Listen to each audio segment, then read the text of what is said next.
Hello, hello! So we are currently here in the Philippines at eto nga ang gusto ko, yung mag-bike o lumabas ang mga bata. Ayokong nanonood sila ng TV or iPad or any gadget habang nandito kami sa Pinas. Ayan, kada hapon naglalaro talaga kami tapos nag-activity kami.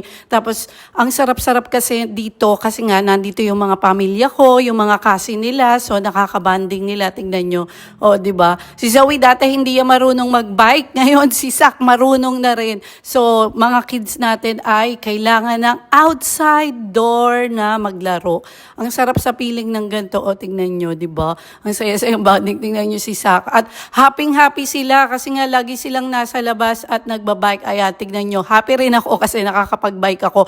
So, sa mga hindi nakakaalam, medyo boyish talaga ako. Hindi medyo boyish po talaga ako. Kaya, ayan, mahilig tayo sa mga sports, sa mga bike, sa basketball, sa volleyball, sa mga kung ano-ano. So, ayun lang ang ating kwento dito sa Philippines.